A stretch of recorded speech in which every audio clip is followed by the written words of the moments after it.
Hello, everyone. What's up? What's up?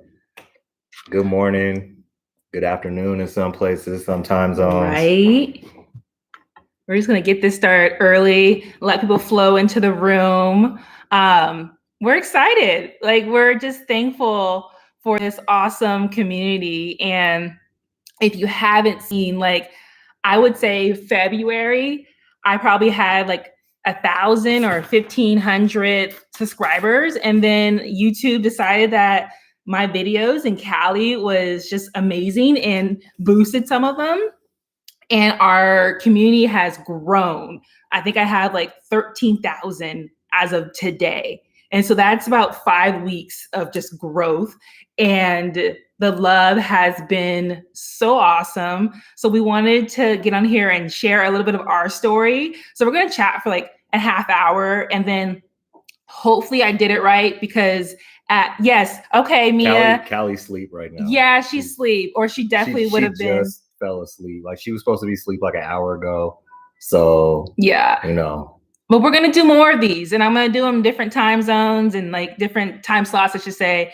So we can pick a time where she's up and more people can chime in. But yes, the community has grown so much, and we realize a lot of you don't know who we are. Callie's all over the page. So am I. This guy's in our vlogs, but you get to see my amazing husband, Callie's dad too. And so, yeah, people are trying to trickle in.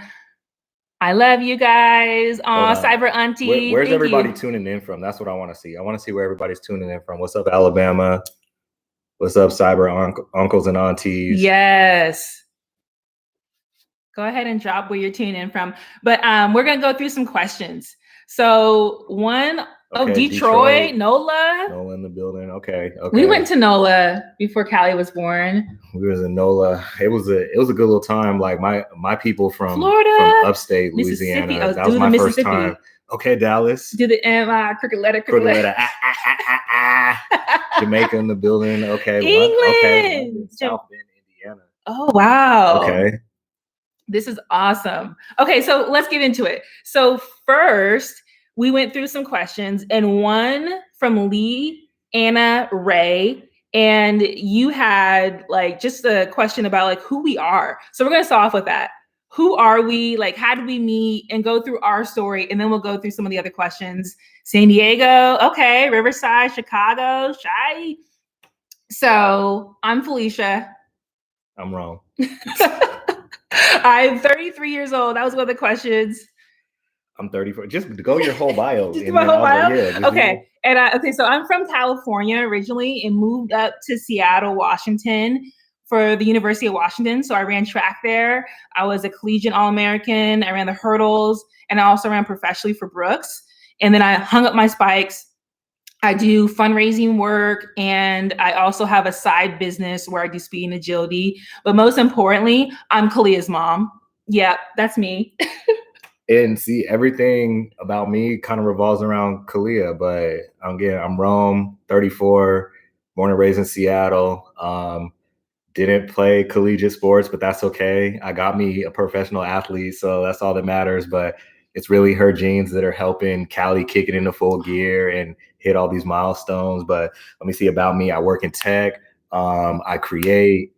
I am first generation college grad, both undergrad, masters. I'm just me. I'm the biggest introvert, but I also like to create stuff. I'm trying to change the narrative on Black dads and vulnerability and all those things, mental health, all those things. So yes.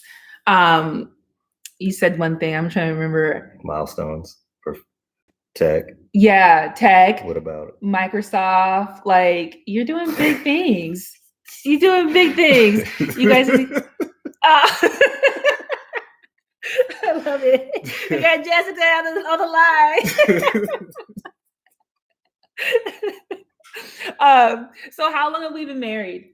We've been married. We are going on year 5 in August.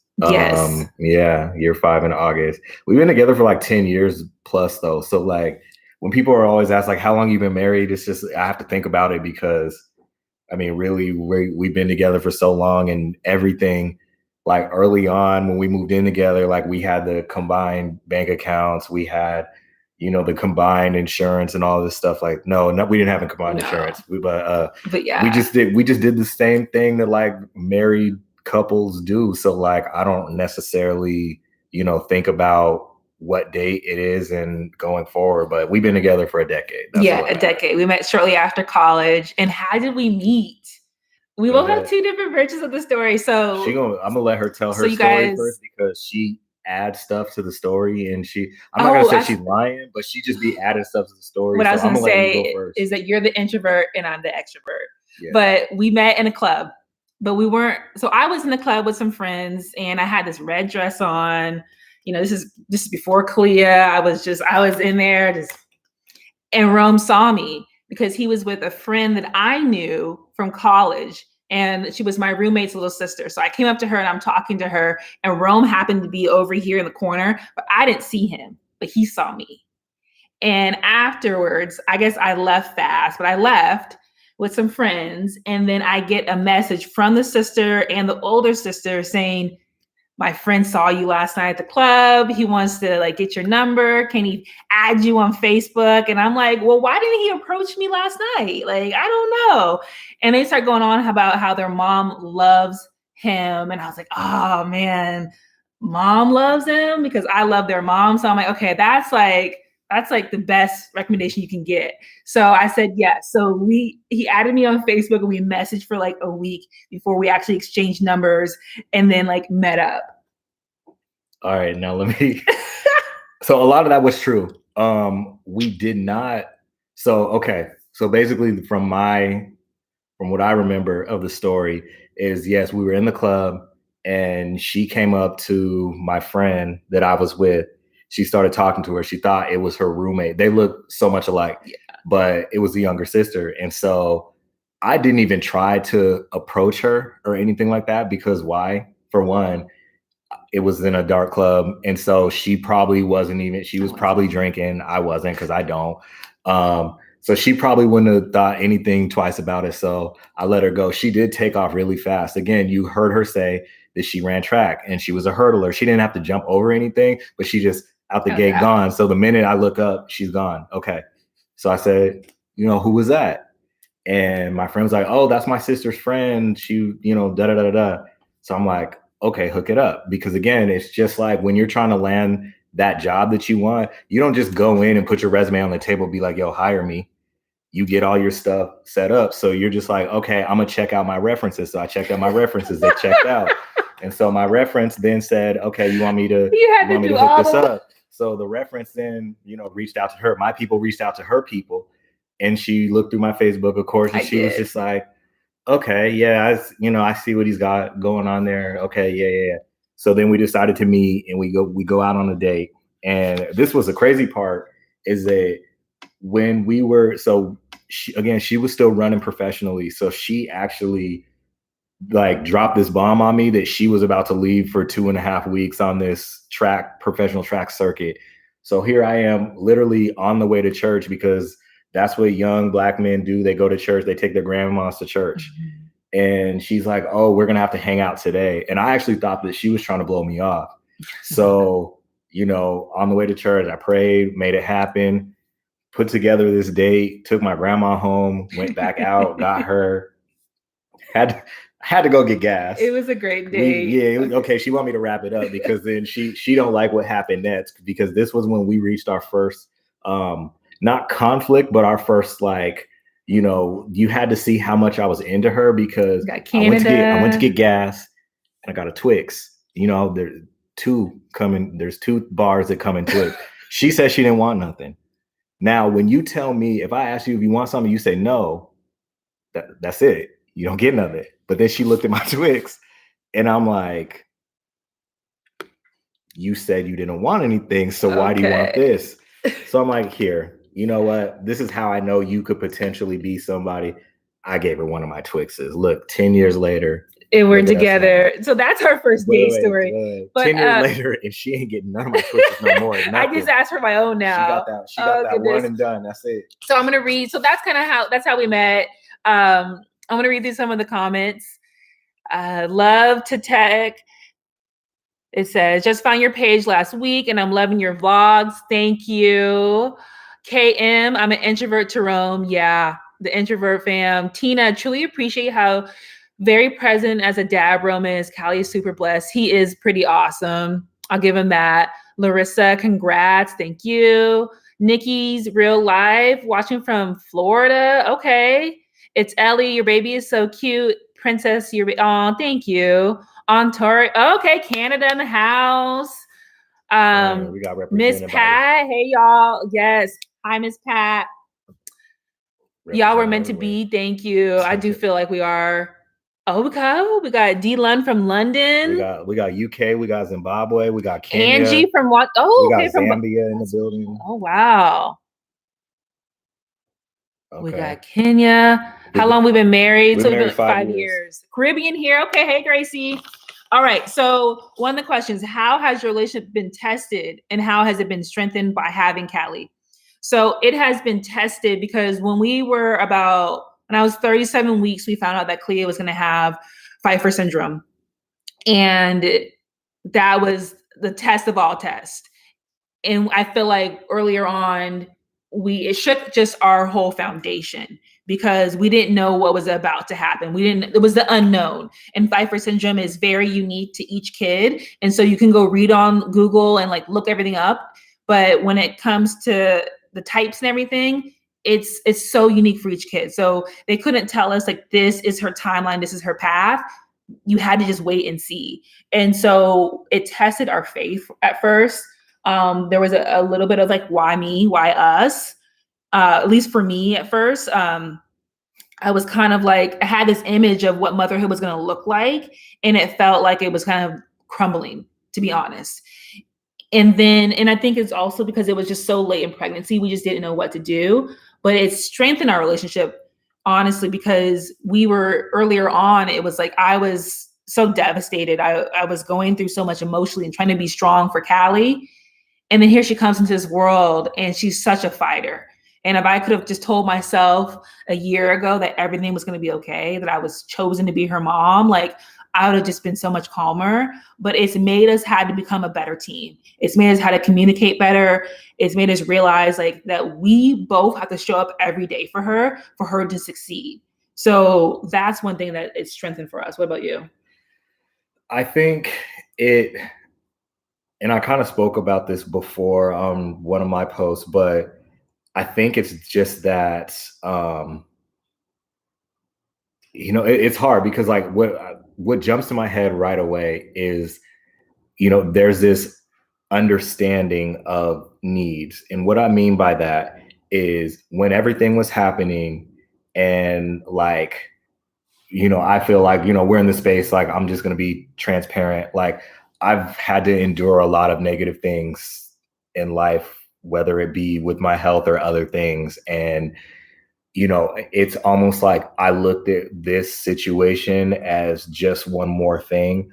But the difference with all the stuff that I've had to endure through life is I fully, honest to God, believe that I am battle tested with a lot. And so at the point when, it did shake Falesha and shake us, like I right away stepped up and was just like, okay, I'm going to be strong and I'm going to give you time to do what you need to do. Yeah. And be as emotional as you need to be. And it was hard. Like it was hard because this is new to me. Like this is our first child.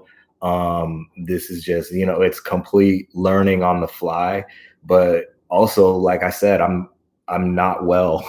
So like there's these things, I have 2 autoimmune diseases that weigh me down a lot. And so with that, I'm trying to care for my physical, but be present, both physically and mentally for both of them. And so I think that it tested us because, I basically had to put myself third when I've been used to putting myself number one.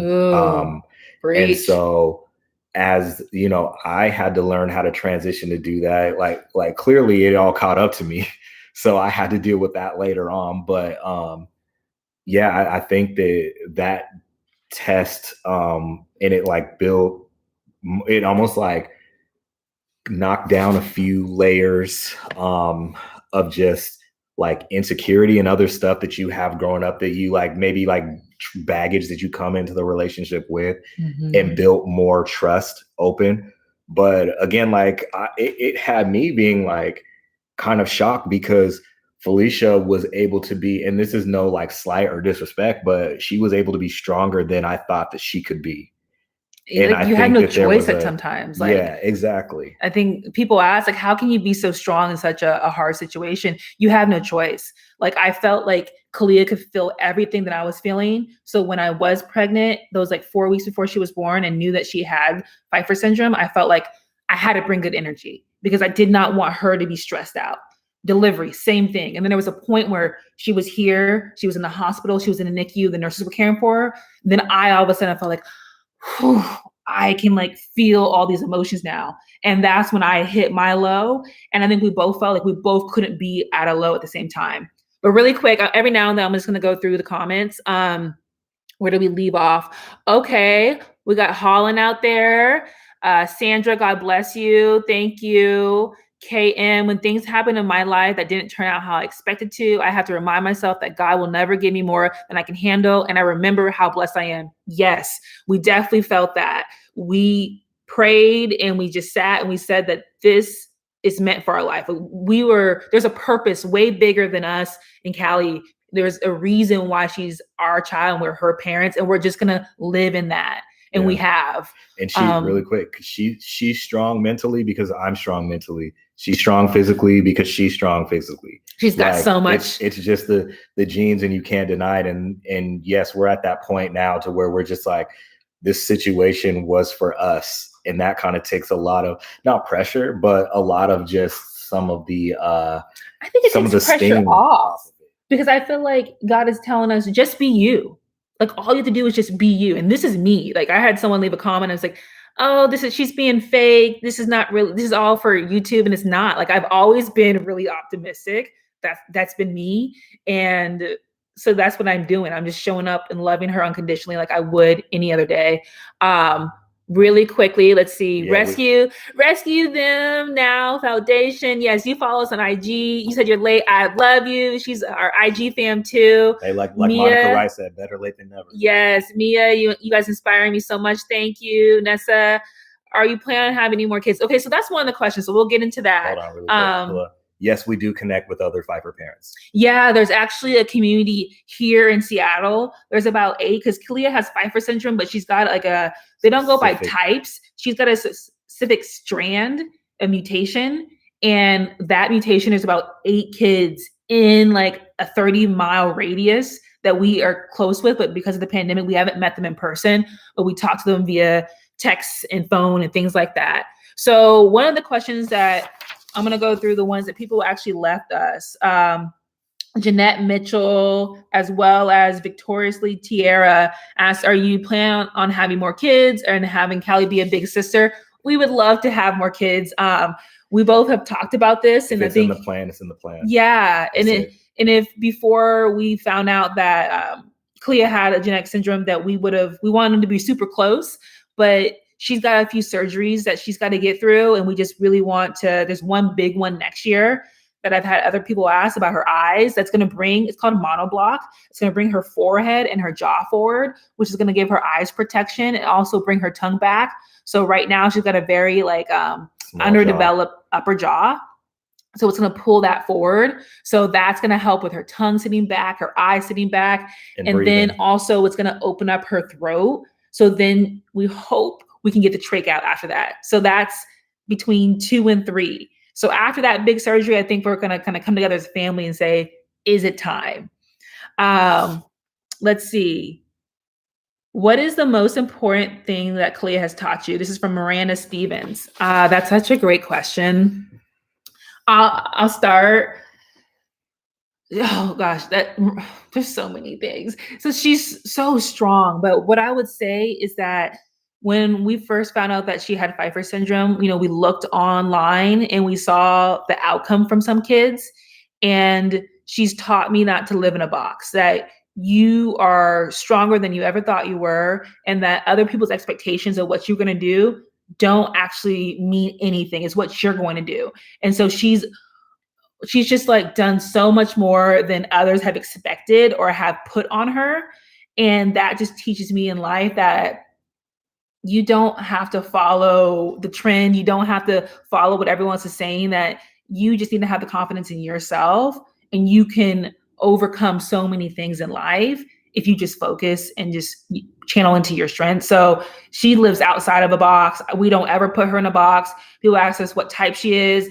She might be type 1, 2, 3, but that doesn't matter because she's Kalia Joy Johnson. She's her type. And she's going to do what she's going to do. And if you've seen her and her progress, that girl, don't let anything stop her. Yeah. She's taught me more about patience, and not with her, but with others, because, you know, we had the conversation early on. You know, we find out that she has this rare genetic syndrome. We find out that she's going to have facial difference. We see the facial difference when she comes out.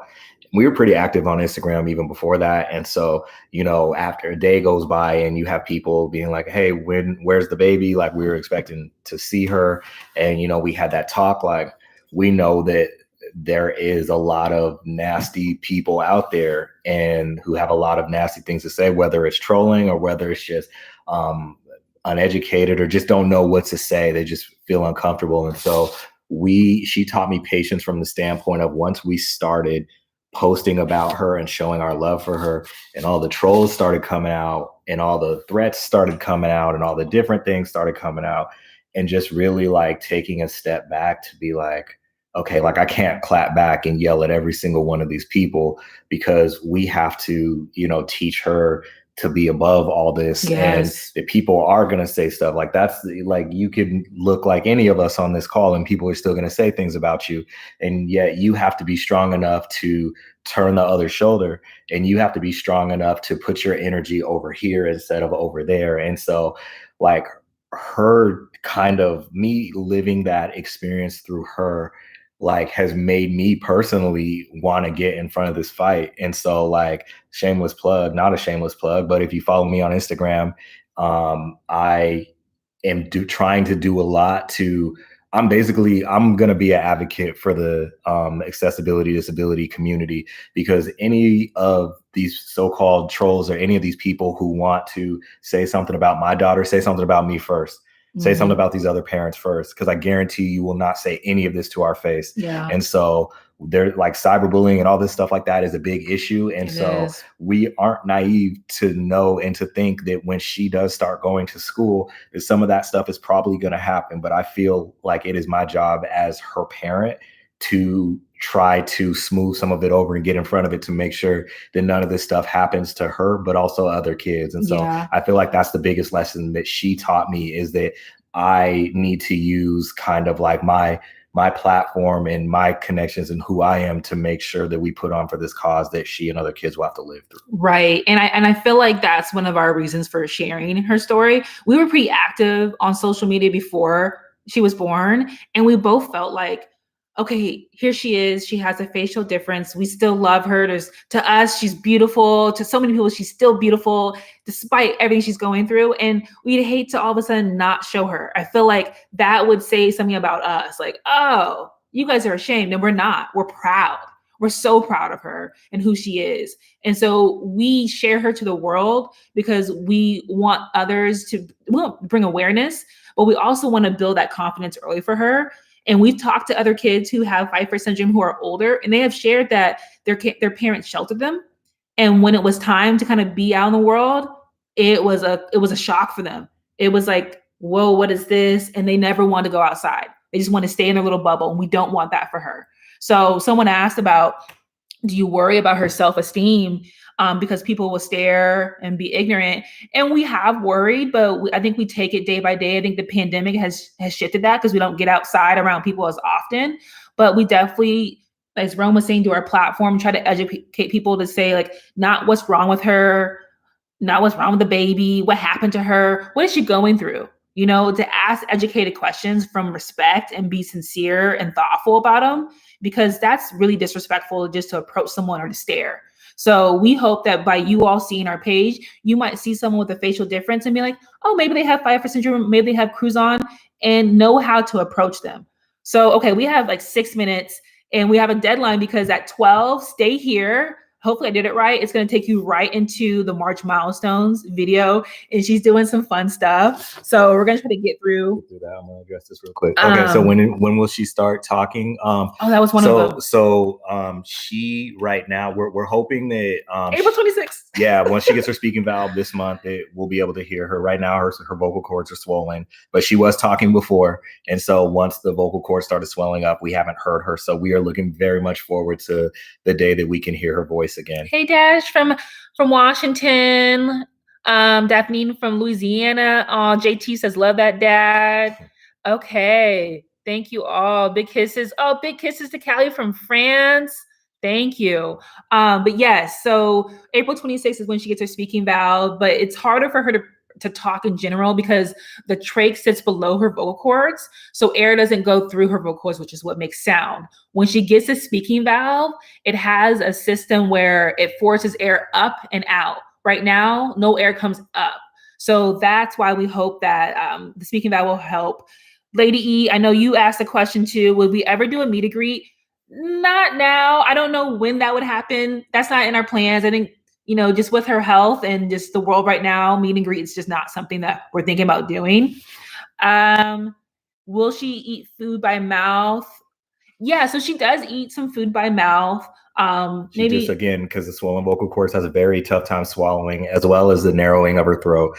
But yeah, she does eat food by mouth, but we're hoping again that as we get closer to this monoblock surgery, that she'll start eating more and more and more, and then be able to, take predominantly food through her mouth eventually. We know she's going to have the G-tube for a while, but of course the goal is to be able to transition to food by mouth. Yes, we do have the vaccine. We got our second vaccine on Wednesday. We do. All of our nurses do. Cassandra asked, how was your pregnancy experience? Honestly, it was beautiful. I didn't have any symptoms. I had your typical, I got big. I was tired. Rome had to tie my shoes, things like that. I still worked out. I was still very active. That's why we were such shock, when we actually did go in. When we went in for my 36-week checkup, they saw that my amniotic fluid was still pretty high. And at that point, it should have been dropping. And so I was just going in to check to see how much she weighed and what position she was in. At that point, they said, let's go see a specialist. We don't think it's anything, but let's check. And in that, they were able to see some of her anatomy, like a higher forehead. They saw that she had cranial synostosis, so fusion of her sutures. Her eyes were sitting forward. And that's when they said all of these together makes us feel like she's got Pfeiffer syndrome.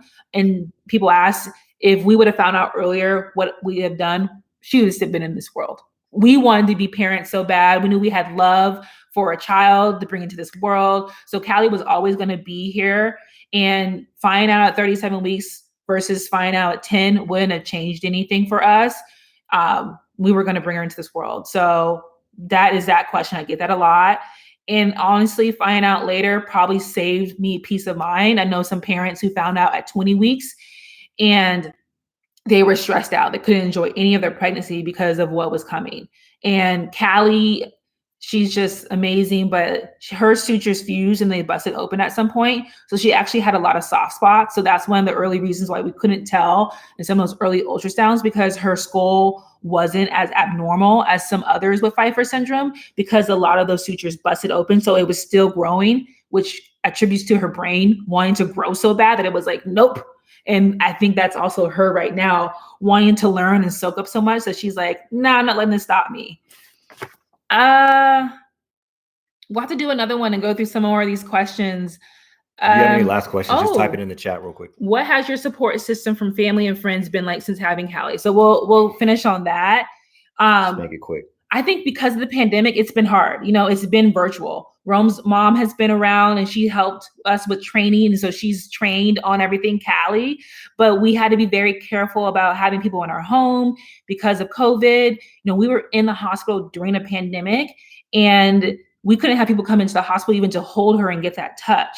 So family support has been great via FaceTime and things like that, but we haven't had people really around us like that to be safe for Kalia. But also our nursing staff is our support system. Yes. So big shout out to them. So of course, like that's what we look at it now. Our nursing staff is an extension of our family. So yeah, that's it.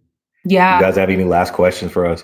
Hurry at the buzzer, type it in the chat. If you have time one day, can you do a mommy tips and routine video? Yeah, I will. I think you can leave some comments on what kind of videos you guys would like to see, but I plan on doing more. We're going to do a nurse special next week. So you're going to do like a meet and greet. You get to meet our nurses, see them in action and see how wonderful they are and a little bit about them of like why they got into this field. Because like Rome said, they are the reason why we're able to still function and do things and have like work-life balance because they care so much for Kalia.